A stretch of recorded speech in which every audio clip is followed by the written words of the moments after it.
ಶಿಕ್ಷಕರ ದಿನಾಚರಣೆಯ ಕಾರ್ಯಕ್ರಮದಲ್ಲಿ ಸಿಎಂ ಸಿದ್ದರಾಮಯ್ಯ ಹೇಳಿಕೆ ಕೊಟ್ಟಿದ್ದಾರೆ. ಗುಣಮಟ್ಟ ಶಿಕ್ಷಣವನ್ನ ಕೊಡೋದಕ್ಕೆ 60,000 ಕೋಟಿ ಖರ್ಚು ಮಾಡಲಾಗಿದೆ.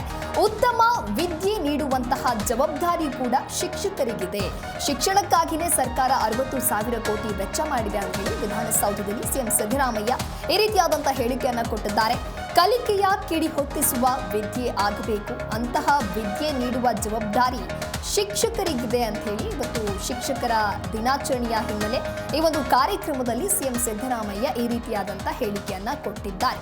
ಉತ್ತಮ ವಿದ್ಯೆಯನ್ನ ನೀಡುವಂತ ಅಂದ್ರೆ ಉತ್ತಮ ಶಿಕ್ಷಣವನ್ನ ನೀಡುವಂತಹ ಜವಾಬ್ದಾರಿ ಶಿಕ್ಷಕರಿಗಿದೆ.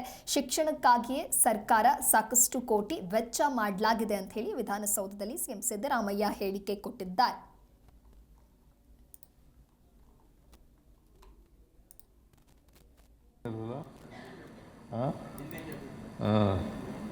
ಒಂದರಿಂದ 7ನೇ ತರಗತಿಯವರೆಗೆ ಅಲ್ಲಿಂದ ನೇಮಕ ಆಗಿದ್ರಲ್ಲ, ಅದರಿಂದ 1ರಿಂದ 5ಕ್ಕೆ ಹಿಂಬಡ್ತಿ ಆಗಿಬಿಟ್ಟಿತ್ತು.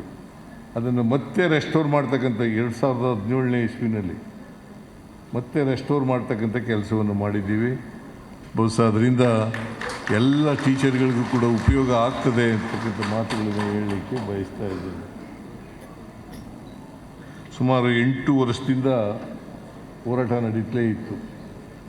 ಇದಕ್ಕೆ ಈಗ ಅಂತಿಮ ಆಡ್ತಕ್ಕಂಥ ಕೆಲಸವನ್ನು ಮಾಡಿದ್ದೇವೆ.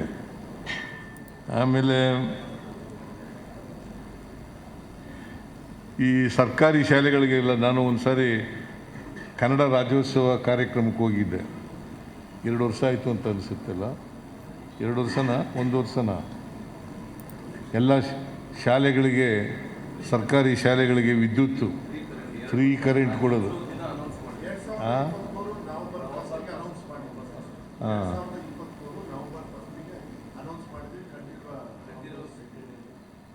ಕಂಠೀರವ ಸ್ಟೇಡಿಯಂನಲ್ಲಿ ಅನೌನ್ಸ್ ಮಾಡಿದೆ. ಈಗ ಸುಮಾರು ಅದು 25 ಕೋಟಿನ 27 ಕೋಟಿ ರೂಪಾಯಿ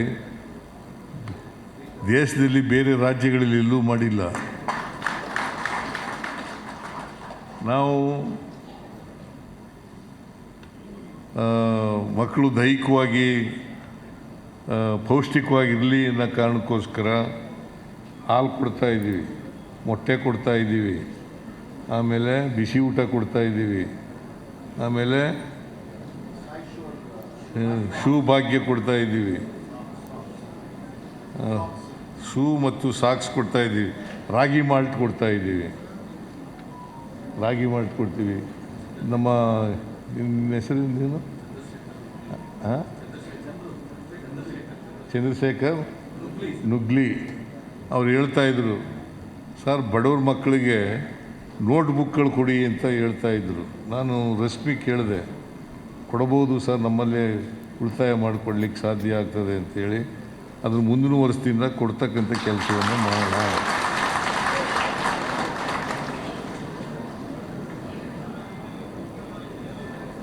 ಮುಂದಿನ ವರ್ಷದಿಂದ ಕೊಡ್ತಕ್ಕಂಥ ಕೆಲಸವನ್ನು ಮಾಡೋಣ ಅಂಥೇಳಿ. ಯಾಕೆ ನಾನು ಇವೆಲ್ಲ ಹೇಳ್ತಾ ಇದ್ದೀನಿ ಅಂದರೆ, ನಮ್ಮ ಸಮಾಜದಲ್ಲಿ ಬಡತನ ಇದೆ, ಸಿರಿತನ ಇದೆ. ನಾನು ಈ ಶೂ ಮತ್ತು ಸಾಕ್ಸು ಕೊಡ್ತಕ್ಕಂಥ ಕಾರ್ಯಕ್ರಮ ಯಾಕೆ ಮಾಡಿದೆ ಅಂತಂದರೆ, ನಾನು ಹೈಸ್ಕೂಲು 2nd ಇಯರ್ ಓದೋವರೆಗೆ ಚಪ್ಪಲಿನೇ ಹಾಕೊಂಡಿರಲಿಲ್ಲ. ಹೈಸ್ಕೂಲ್ 2nd ಇಯರ್ ಓದೋವರೆಗೆ ಚಪ್ಪಲಿ ಹಾಕ್ಕೊಂಡಿರಲಿಲ್ಲ. ಹೈಸ್ಕೂಲ್ 2nd ನಲ್ಲಿ ಒಂದು ಇರ್ವಿನ್ ರೋಡ್ನಲ್ಲಿ, ಮೈಸೂರಿನಲ್ಲಿ ಇರ್ವಿನ್ ರೋಡ್ನಲ್ಲಿ ಒಂದು ಚಪ್ಪಲಿ ಹೊಲಿತಿದ್ದ ಅಂಗಡಿ ಇತ್ತು. ಆ ಚಪ್ಪಲಿ ಒಂದು ಟೈರ್ ಚಪ್ಪಲಿ ಹೊಲಿಸ್ಕೊಂಡೆ ನಾನು 5 ರೂಪಾಯಿ ಕೊಟ್ಟು. ಆಗ ಅದು ನಾನು SSLC ಪಾಸ್ ಮಾಡೋವರೆಗೂ ಹಂಗೇ ಇತ್ತು. ಆ ಚಪ್ಪಲಿ ಅರ್ಧೇ ಇರಲಿಲ್ಲ. ಅದಕ್ಕೆ ಬಡವ್ರ ಮಕ್ಕಳು ಯಾರೂ ಕೂಡ ಶೂ ಮತ್ತು ಸಾಕ್ಸ್ ಹಾಕೊಳ್ಳೋಕ್ಕಾಗಲ್ಲ. ಅದಕ್ಕೆ ಎಲ್ಲ ಮಕ್ಕಳು, ಶ್ರೀಮಂತರ ಮಕ್ಕಳು ಮಾತ್ರ ಶೂ ಹಾಕೋಬರ್ತಾರೆ, ಯೂನಿಫಾರ್ಮ್ ಹಾಕೋಬರ್ತಾರೆ, ಸಾಕ್ಸ್ ಎಲ್ಲ ಹಾಕೋಬರ್ತಾರೆ. ಬಡವ್ರ ಮಕ್ಕಳು ಮಾಡೋಕ್ಕೆ ಬರಲ್ಲ.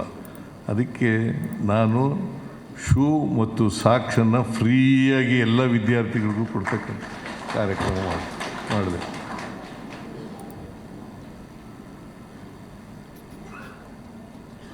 ಸೊ ನಾನು ಯಾಕೆ ಇವೆಲ್ಲ ಮಾಡ್ತಾ ಇದ್ದೀನಿ ಅಂತಂದರೆ ನನ್ನ ಅನುಭವದಿಂದ ನಂತರ ಈಗಿನ ಕಾಲದ ಮಕ್ಕಳು ಕೂಡ ಅನುಭವಿಸ್ಬಾರ್ದು. ನಾನು BSc ಓದುವಾಗ ರೂಮ್ ಮಾಡ್ಕೊಂಡು ಅಡುಗೆ ಮಾಡ್ಕೊಂಡು ಇನ್ನೊಬ್ಬ ವಿದ್ಯಾರ್ಥಿ ನನ್ನ ರೂಮ್ಮೇಟ್ಸು ಇಬ್ಬರು ಒಂದೇ ರೂಮ್ನಲ್ಲಿ ಇದ್ದರು. ನಾನು ಅಡುಗೆ ಮಾಡೋದು, ಅವನು ಸಾಂಬಾರು ತಗೊಬರೋದು ಹೋಟ್ಲಿಗೆ ಹೋಗಿ ಮಾಡ್ತಿದ್ದೆ. 2 ವರ್ಷ ಮಾಡಿದೆ.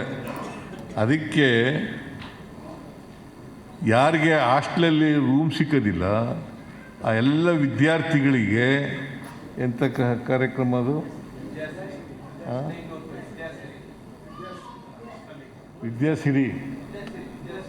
ವಿದ್ಯಾಸಿರಿ ಆ ಕಾರ್ಯಕ್ರಮನ ಜಾರಿಗೆ ತಗೊಬಂದದ್ದು ಆ ಕಾರ್ಯಕ್ರಮಕ್ಕೋಸ್ಕರ.